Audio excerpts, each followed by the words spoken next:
Hello there folks, I'm your host Richard for reviewing the iSteady Pro 3-axis handheld stabilization gimbal for action cameras. Just got this just now, I've not opened it, so this is the unboxing. Let's have a look. Compatible with GoPro Hero series and various kinds of action cams. And you can do motion time-lapse. It's got a built-in power bank. It's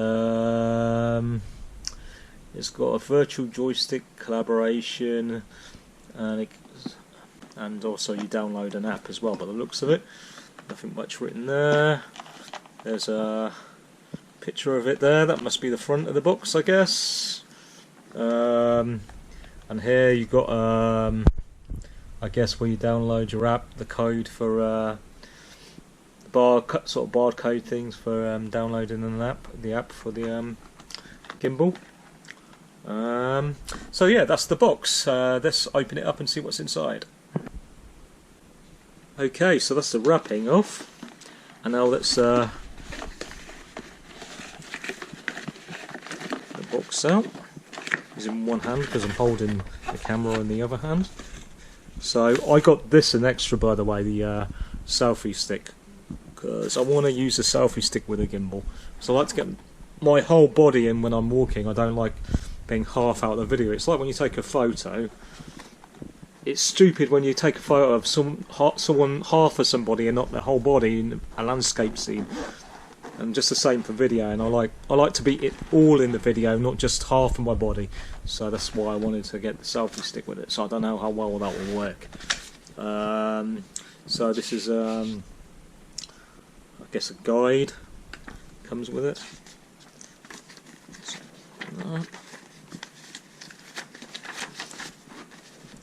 So this is the guide.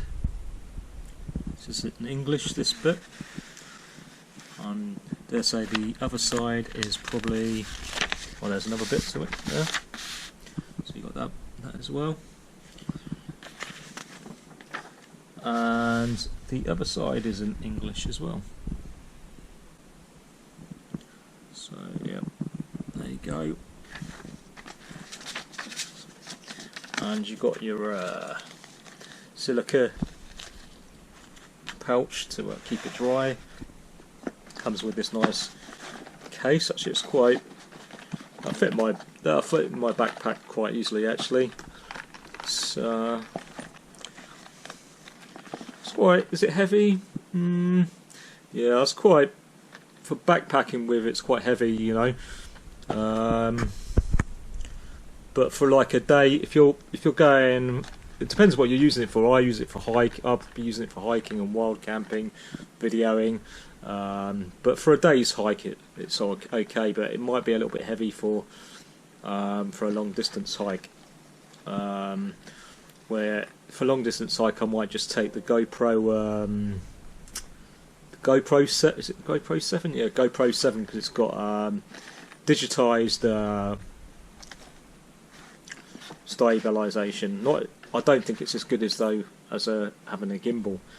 But yeah, maybe I will take this because it's got a power pack in it as well. So maybe I won't take one of my power packs and take this instead. So I've got the gimbal and yeah.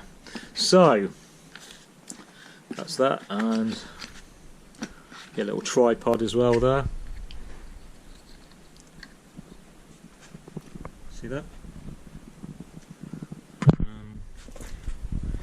So yeah, let's weigh it. See how much it weighs in the box. Okay, so see how much it weighs in grams. So this is just the case and all the gear you need, like the wire and everything. So that is 542 grams, 542 grams. So that's over half a kilo. Now let's try it with the selfie stick as well. So with the selfie stick in the box, that's 607 grams altogether. So it's not really light, but let's compare it to an old power pack I've got. Now normally I take this old power pack with me when I go hiking and stuff, and it's big and chunky. Let's see how heavy that weighs. Now this power pack weighs in at 781. Don't know if you can see that. 781 kilos. So the gimbal and the selfie stick in the case it comes with, I mean, it's larger than the power pack, but it's lighter. Plus, not only do I get a gimbal, it's got a power bank in it as well, a pretty big power bank.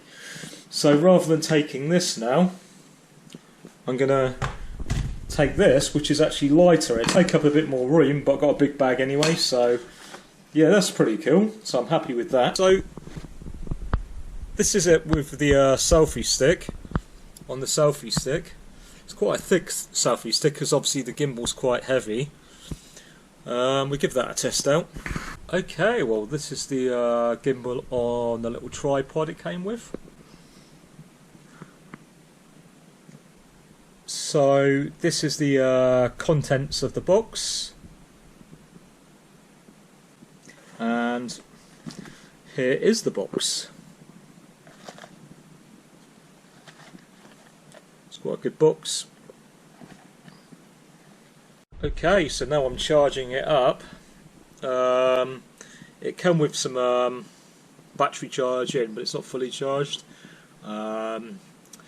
So basically, charging that up, it come with a USB wire, but no plug, just the USB wire. So you do have to have your own USB plug. Like I've got a USB adapter here with 5 sockets, and I plugged it into that. So I'm charging it up now, and we'll give it a test. And I'm going to test it out with the GoPro 5, because obviously that's not got any stabilisation in 4K. So we'll give it a test with that and see how well it does.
How is that? Is that getting me all in?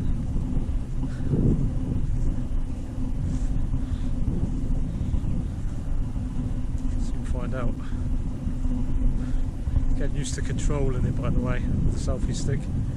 Okay, my conclusion of the iSteady Pro Gimbal Stabilizer. I'm very happy with it. It keeps the camera very steady indeed. And I was using a GoPro 5 in the videos you've seen, and I'm very happy with the results.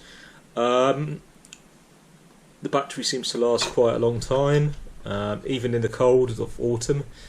Selfie stick was okay. yeah, it was really smooth footage, very smooth, very professional looking. Okay, but there are some things that I don't like.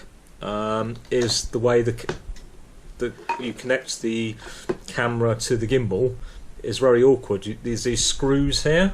You have to keep unscrewing and screwing up every time you move the camera. And the way the a GoPro 5 goes in anyway, you cannot charge the camera up while you're recording because the battery hatch is just here, so you can't open the battery hatch while it's in the gimbal. That is annoying. I didn't find the selfie stick that great, really, to be honest, because you get a lot of the... If you were like me and you want to get your whole body in the video, you end up getting a load of the gimbal in the video as well, so it's not very good effect. So I'll probably, to be honest, I would probably just still use my selfie stick for that, but only problem with that is every time I want to use that is I've got to undo this, which is a bit fiddly, and put it back on again. To be honest, I don't want to be doing that too many times, so yeah, that's a thing I don't like too much about this. And of course, I can't, as I said, I can't charge the battery while it's on the gimbal because the battery hatch is blocked while it's on the gimbal. I did notice that this switched itself off a couple of times while I was using it. I don't know whether it's because I accidentally pressed the off button, or it's just because it was a cold autumn's day and it was draining the battery quick. But the battery did seem to last a long time. You know, I switched it back on again, no problem, and it was still working. And one thing I really don't like about this is when you alter the settings on it, like, you know, the speed of the gimbal, you know, the speed of the way you turn the gimbal and all that, you know, with the joystick. Every time you turn it off, those settings are forgot. So when you turn the gimbal off to say power, the settings that you want, you have to put in all again on the app. But if anyone knows how to do it so it memorises the settings, let me know in the comments. But I couldn't see how you do that. But maybe you can. But every time I switched the gimbal off, yeah, the settings were reset. So basically, you know, I found the joystick movements too fast. What I liked anyway. So yeah, that was annoying. That's a very annoying bit of it. So the most annoying bits are the connect, where you connect the camera. This is a bit fiddly with the screws and everything. Not the greatest. And the settings being forgot when you switch the gimbal off.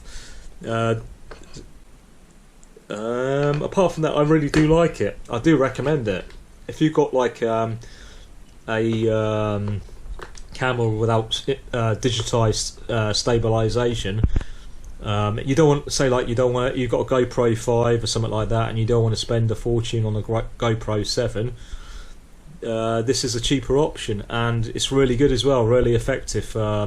I did, as you've seen in the video, I did try it on Time-Lapse, because you can have the camera move with the gimbal on the tripod here, but I didn't do the settings correct, so it was going back and forth rather than I wanted it to turn around the camera. But I couldn't figure out how to do that. It was a bit confusing, the settings.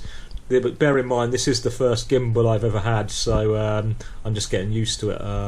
But I'm sure that once I've got used to it, the results will be really good. Anyway, I do actually recommend this gimbal. I think it's great value for money. It makes your videos look so much better than, you know, without it. So yeah. If you like my review, check out my other videos, and please like and subscribe. Thank you.